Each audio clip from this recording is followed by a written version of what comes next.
No one expected Evelyn Rourke to step into that auction barn. Not after everything she'd lost. Not with her heart still cracked from burying the only man who ever understood her. But then she saw it, a pregnant Mustang, trembling in a corner, covered in dirt and despair. Hours from slaughter. Most saw a wild animal. Evelyn saw a heartbeat, a fight, a flicker of something sacred. And in that moment, beneath Wyoming's cold gray sky, one broken woman made a promise to a broken soul. You're not alone anymore. Before we begin, tell us where you are watching from. And if this story touches your heart, please subscribe for more. The wind in Jackson, Wyoming didn't just whistle. It scraped. It came down from the Grand Tetons with a grit that got under your skin, curling into your collar and your bones. That morning, it carried the kind of dry, biting cold that belonged more to memory than to weather. Gray clouds hung low over the valley, pregnant with snow, and the roads were still wet from a flurry the night before. On the outskirts of town, where asphalt gave way to gravel and gravel to dirt, stood a rusted metal sign that read, "Jackson Livestock and Auction." Inside the yard, the smell was sharp: hay, manure, motor oil, and something deeper, sadder, the stink of last chances. Horses moved behind fencing pitted with rust, their coats dull, their eyes hollow. Many had once been prized by someone. Most now stood as commodities, waiting to be bartered for pounds and dollars. Into this came Evelyn Rourke. She moved quietly, the heels of her brown boots crunching against the frozen grit. Evelyn was 43, tall, willowy, with prematurely silver hair that she no longer bothered to dye. She wore it in a loose braid that draped over her shoulder like a rope made of ash. Her face was angular, almost too sharp for softness, but her eyes, stormy blue, held a gaze that lingered too long on broken things. Once, Evelyn had been a paramedic. For nearly 2 decades, she ran toward screams, toward fire, toward wreckage. But 3 years ago, her husband Connor died in a single-car crash on an icy road.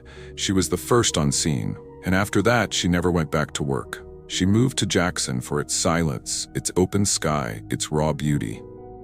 But peace never followed. She hadn't come to the auction to buy. She told herself it was curiosity, nothing more, a need to see something alive that wasn't just an echo of her grief. But then she saw it. In the farthest pen, separated from the others, pressed against a warped wooden fence, stood a pale gray mare.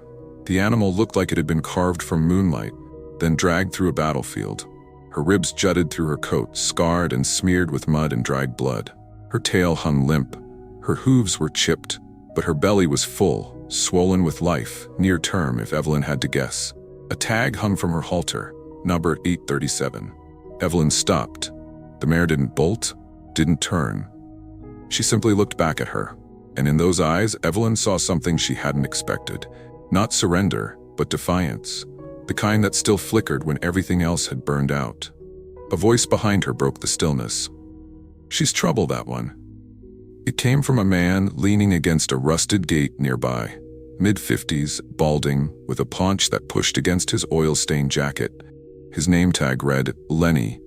"She's been flagged for slaughter," he said, jerking a thumb toward the gray mare. "Failed out of a bureau gentling program down in Utah, spooked during training, kicked a wrangler, broke his collarbone. No one's touched her since." "She's pregnant," Evelyn said, her voice flat. Lenny shrugged. "Due any day means she's worth even less." Evelyn stepped closer to the pen. The mare twitched, but didn't back away. Their eyes locked again, and something inside Evelyn, something quiet and trembling and not yet dead, began to stir. "What happens if no one bids?" she asked. Lenny scratched his neck. "Default slaughter. They'll haul her to the plant next week." Evelyn didn't answer. She walked away, but not far, straight to the office trailer. She filled out the paperwork faster than she thought possible, her hands moving before her brain could catch up. The adoption form required a name. She stared at the blank space. Sable, that's what she wrote. A name that meant black, shadowy. But to Evelyn, it felt like armor. By the time she returned to the pen with a soft halter and a length of rope, the wind had picked up again. Sable flinched at the touch of the halter, her ears flattening. Evelyn moved slow, murmuring under her breath like she used to with patients in the ambulance. "You're okay now. You're okay." Sable didn't bolt. She watched, like she was waiting to see if the words meant anything. The trailer ride back to the valley was silent. Evelyn kept glancing in the rearview mirror, expecting panic, chaos. But Sable just stood, head lowered, legs braced, like she had long ago stopped hoping for comfort and was simply bracing for the next blow. Evelyn pulled into her modest property just after noon. A modest red barn stood behind the cabin, along with a half-acre paddock edged in pine trees and wooden fencing. The air was crisp, the smell of juniper thick in the breeze. As Evelyn lowered the ramp, Sable took a long minute before stepping out onto solid ground. She paused, lifting her head to take in the vastness of it. The mountains, the sky, the open space that held no barbed wire. Then slowly, she turned back toward Evelyn. Their eyes met again. Not trust. Not yet. But something possible. That night, Evelyn wrapped herself in a wool blanket and sat on the porch, flashlight resting in her lap, gaze never leaving the paddock. She didn't know what she was waiting for. Maybe a sign that she hadn't made a mistake, maybe just the sound of something breathing that still had a future.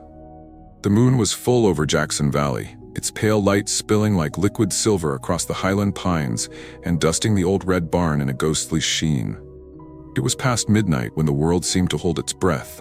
No wind, no coyote cries, just the low hum of stillness that settled in after snowfall. Evelyn Rourke sat on the front porch of her small timber cabin, shoulders wrapped in a worn quilt stitched decades ago by her grandmother. Her hands were tucked beneath her elbows, and her eyes, tired but alert, never left the silhouette in the paddock. Sable stood motionless beneath the moonlight, her gray coat catching the glow like brushed steel, her swollen belly shifting subtly as if the life inside her was restless. The trailer ride earlier had been uneventful, almost eerily calm.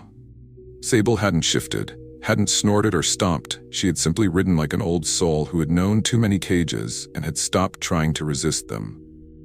But once her hooves touched Evelyn's land, she had stilled completely, absorbing the quiet as if it were a foreign thing. She hadn't eaten, but neither had she panicked.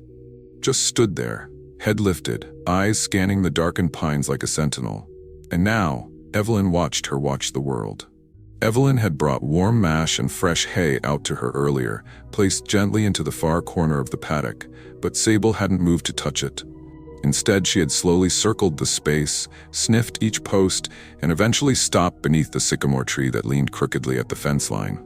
It was there that Evelyn now saw her sway, just slightly. Then a shift, a tremble. She sat up straight, heart thumping. It began with a sharp snort from Sable, a stiffening of her neck, and a half-step backward. Her nostrils flared. Evelyn rose, the blanket sliding off her shoulders, and she crossed the field with her boots crunching softly in the frosted grass. Evelyn hadn't assisted in a birth in years, and never one on four legs, but there were instincts that couldn't be unlearned. Her hands found the latch on the paddock gate. Her voice came low and firm, the way she used to calm victims in overturned cars.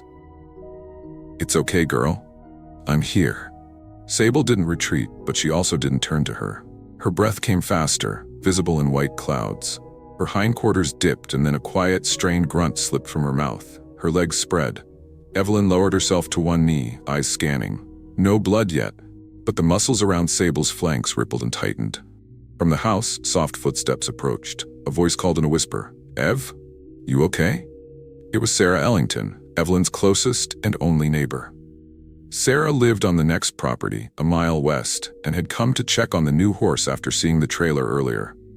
In her mid-50s, Sarah had a thick braid of auburn hair, a sharp chin, and hands worn from decades of wrangling sheep and raising 4 sons. She was built like a post, sturdy, no nonsense, and dressed in flannel, jeans, and mud-caked boots. Her presence was practical but warm, like a stove on a cold morning. Evelyn nodded once. "She's starting." Sarah crouched beside her. "She's young, older than she looks, but this isn't her first scar." Sarah didn't press further. She understood that wounds were sometimes more than flesh. Together they waited. Sable dropped to her knees with a thud that made Evelyn wince, but the mare did not cry out. A sheen of sweat began to coat her flanks despite the cold. Her eyes rolled and her body shook as a darker shape began to crown beneath her tail. Sarah moved quickly, tying back her braid. "We'll need towels, warm water." "I'll grab them." Evelyn ran to the house and returned within minutes. Sable's body was racked with another contraction, and the foal's front legs were now visible, tiny and trembling. A slick nose followed, mottled dark and white. Evelyn's throat tightened. The foal emerged slowly, coated in a translucent birth sac that glistened in the moonlight. Evelyn reached forward gently, steadying the tiny body as Sable collapsed sideways with a grunt, expelling the last of the birth fluid and placenta. Sarah was already unwrapping the sack from the foal's face. "It's a girl," she whispered. The foal lay unmoving for a long second. Evelyn wiped the little nostrils clean. Then at last, a gasp, a shudder. The filly blinked. Sable turned her head, nostrils flaring, and began to nuzzle the foal, licking her roughly but with rhythm. The motion stirred her, and soon the little one let out a soft, croaky whinny. Her legs flailed. She tried to stand. Evelyn knelt, brushing the foal's neck with her hand, marveling at the softness of her fur. A rich fawn brown dappled near the flanks with a white star right between the eyes. Her legs were long and wobbly, like reeds in the river wind. "I'll call her Juniper," Evelyn said softly.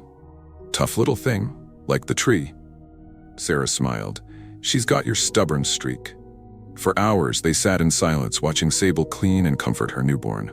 Finally, just before the sky began to lighten, Sarah stood. "Call me if anything shifts," she said. "I'll bring over extra oats in the morning." "Thanks, Sarah." When she left, Evelyn remained. Juniper had finally stood, drunk awkwardly from her mother, and now lay curled beneath Sable's belly, twitching in dream. Evelyn leaned against the fence post, not smiling exactly, but something close. For the first time in years, she felt useful again, whole, even in fragments. 3 days after Juniper's birth, the snow in Jackson began to melt under the brief embrace of sunlight, revealing patches of raw earth and tufts of early winter grass. Birds returned to the treetops, their chirps tentative, as though unsure if spring had arrived too early or just momentarily forgot it was winter. Evelyn Rourke stood at the fence with a thermos of black coffee, watching the filly's spindly legs wobble through the paddock while Sable trailed behind. Cautious, but calm. Juniper had found her footing quickly. Her coat had dried to a light fawn brown, her mane short and twitchy, her eyes wide and curious. She galloped in bursts, leaping awkwardly over sticks, sniffing old wheelbarrows, and nipping at her mother's tail. Sable no longer flinched at every sound. Her gaze had softened, and although she remained distant with most people, she allowed Evelyn within a few feet without retreat. That peace, however, was short-lived. It started with a phone call from Lainey Carver, a local friend and part-time vet tech with a passion for wildlife rescue. Lainey was 31, short and stocky, with cropped black hair and a wardrobe that never strayed far from denim and fleece. She had a quick laugh and quicker temper, especially when it came to animal welfare. It was Lainey who had stopped by just hours after Juniper was born, snapping a few pictures with her cracked iPhone. At the time, it felt harmless, just a sweet moment of a Mustang mother and her newborn daughter nestled in the moonlight. But Lainey had posted it online, and the internet, as always, had opinions. "Ev," Lainey's voice crackled over the phone. "The photo went viral, like seriously viral. One of those equine advocacy groups picked it up, and now there's a full thread on Reddit and..." She paused, unsure how to say the rest. "You're getting death threats and donations." Evelyn blinked. "What? People are divided. Some are calling you a hero. Others think you're wasting land and resources on an animal that should have been put down. There's even a post saying Sable should have been euthanized before foaling." Evelyn rubbed her temple. "All that from one picture?" Lainey sighed. "You know how people are. Everyone's an expert from behind a keyboard." Within hours, Evelyn's inbox was flooded. Messages ranged from heartwarming support to scathing criticism. One email read, "Thank you for showing the world compassion still exists." Another simply said, "You should be ashamed of harboring a dangerous animal." The phone rang again 2 days later. "Miss Rourke, this is Clayton Briggs from the Wyoming Department of Agriculture." His voice was clipped, official. "We've received several complaints and a request to review your permit for holding feral livestock. I'll be conducting an in-person site visit tomorrow morning at 9 a.m. Evelyn stared at the receiver in silence for a beat before answering. "Understood." When Briggs arrived the next day, he drove a state-issued white SUV that crunched across her gravel driveway like it had something to prove. He stepped out dressed in a gray windbreaker, a clipboard already in hand. He was around 40, clean-shaven, with sun-weathered skin and close-cut brown hair.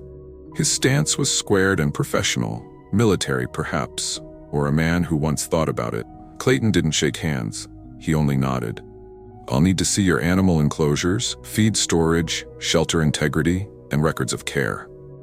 Evelyn led him around the property, trying not to let her irritation show. He checked off boxes as she spoke, barely looking up. "She's not feral anymore," Evelyn said at one point, her tone even. "She's still under federal designation," he replied.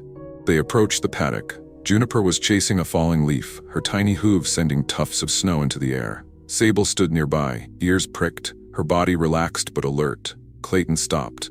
He stared for a long time. "They always this calm?" Evelyn nodded. "Juniper's only known this life. Sable, she's still healing, but she's trying." He didn't respond. Instead, he watched for another minute, then scribbled something on his clipboard. "I'll approve temporary sanctuary status. You'll be listed for review in 6 months." "That's all?" Evelyn asked. He met her eyes for the first time. "That's a lot more than most get." He turned and left without another word. That night, Evelyn sat with Sarah on the porch, the two women wrapped in wool blankets, sipping whiskey from enamel mugs. A single lantern flickered between them, casting long shadows against the old cedar wood.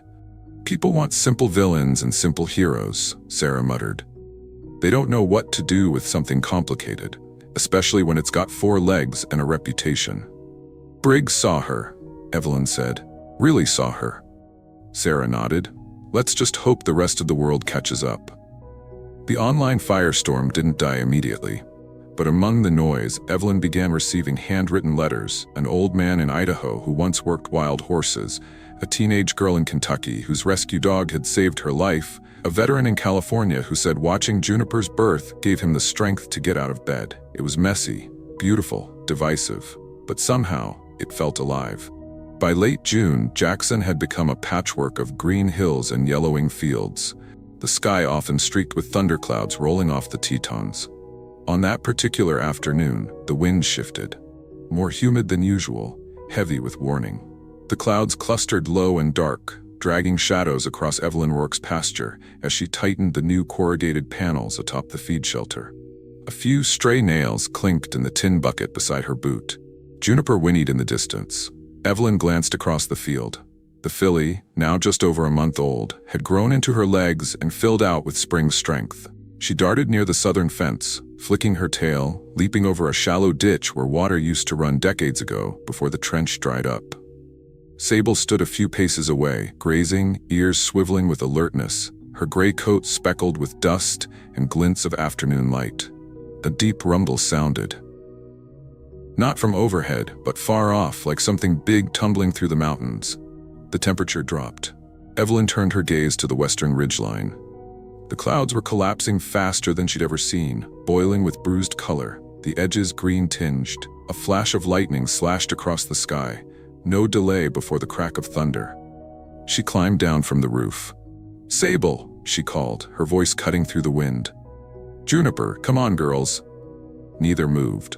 Sable had turned toward the ridge, head high, nostrils flaring. She knew. Another rumble, closer this time.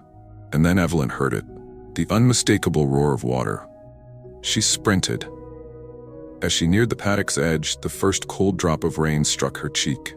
She skidded to a stop beside the trench just in time to see it, a flash flood, barreling through the dry ditch like a beast that had been caged too long. Foamy brown water slammed over rocks and roots, heading directly toward the back fence, where Juniper now stood frozen, transfixed by the sound.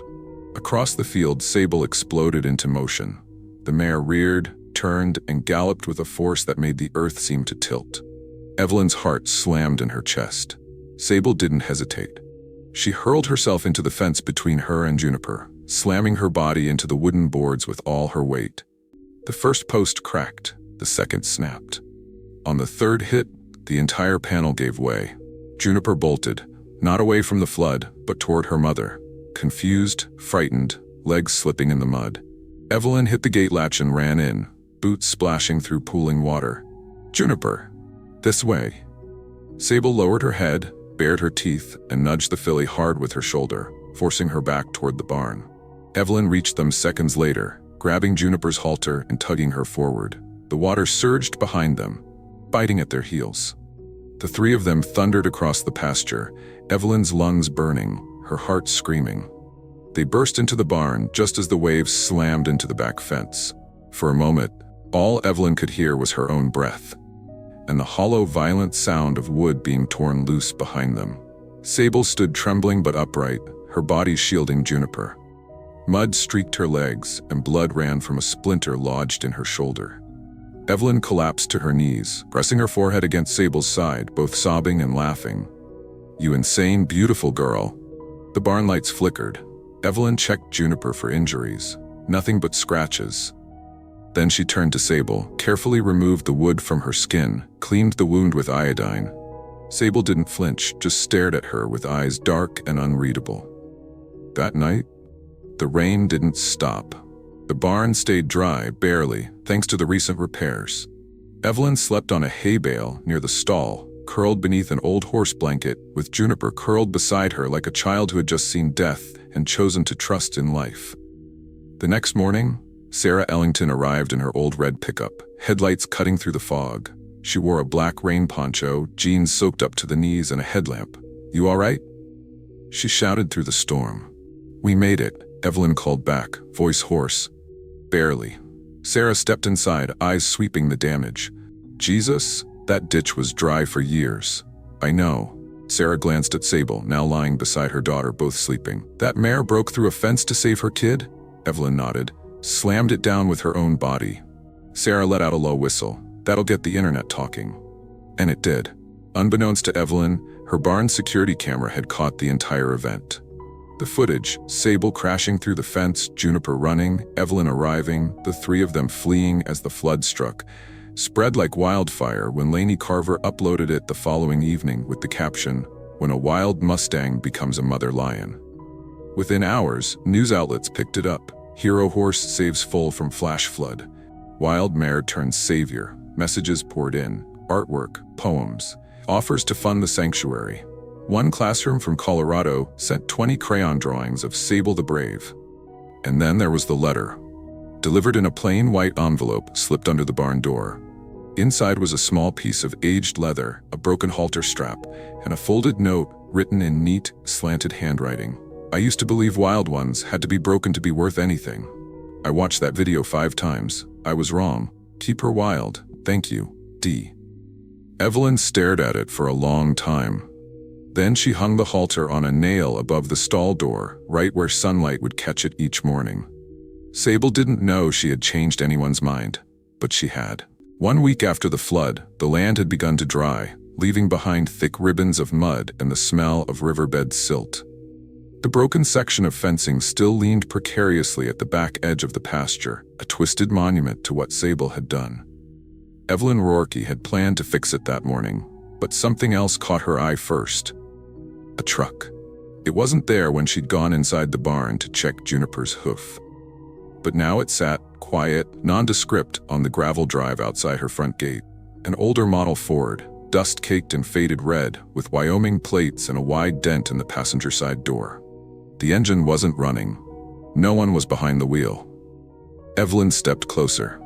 Hanging from the gate handle was a worn leather halter, cracked at the edges, with a brass nameplate too scratched to read. Draped over it, a broken training whip, split in half at the base. Beneath it, tucked into the crevice of the wooden slats, was a folded note. The paper had been creased many times. The handwriting was sharp, controlled, and masculine. "I used to think horses like her had to be conquered, not understood. Yesterday, I watched her save a life. Today, I see things differently. M. Dillard." Evelyn read the note twice. Her hands trembled slightly, not from fear but from the weight of recognition. Dillard. She knew that name. Marshall Dillard was a former Bureau horse wrangler. Broad-shouldered, often seen in aviators and a tan felt Stetson, he had a reputation in western Wyoming as a no-nonsense enforcer of horse discipline. Evelyn had heard rumors, stories of broken wildlings, voices raised, halters yanked hard enough to bleed. But no one had seen him in town for months. She glanced toward the barn. Sable stood in the sun, her gray coat glowing against the rising light, ears forward. Evelyn wondered if she remembered him. She didn't tell Sarah. She didn't post it online. She simply hung the halter in the barn above the stall where Juniper now slept each night beside her mother, and left the whip in the fire pit, where it slowly turned to ash. News of the flood rescue had continued to spread. Evelyn started receiving calls, not from journalists, but from people. Real people. A woman named Donna Ames, 55, thin and pale, with restless fingers and a voice that cracked when she spoke, asked if her son, Kieran, could visit. He was 12, high-functioning autistic, and had become obsessed with the brave horse on the internet. He hasn't left the house in 2 months, Donna said. But he says if he can meet Juniper, maybe he'll try. They came on a Friday. Donna wore thick glasses and a long navy coat. Kieran had mismatched socks, a NASA hoodie, and a habit of whispering facts under his breath when nervous. "Sable is an American Mustang," he murmured when he saw her. "Likely descended from Iberian horses, brought over by Spanish colonists in the 1500s. Evelyn knelt beside him. "Would you like to say hello?" Kieran nodded, but didn't move. So Evelyn led Sable to the fence and let her stand still. No pressure, no reaching. Kieran stepped forward slowly, speaking in a soft, rhythmic hum, reciting facts about herd behavior and equine vocalizations. Sable didn't move. She simply blinked and turned her head, ears relaxed.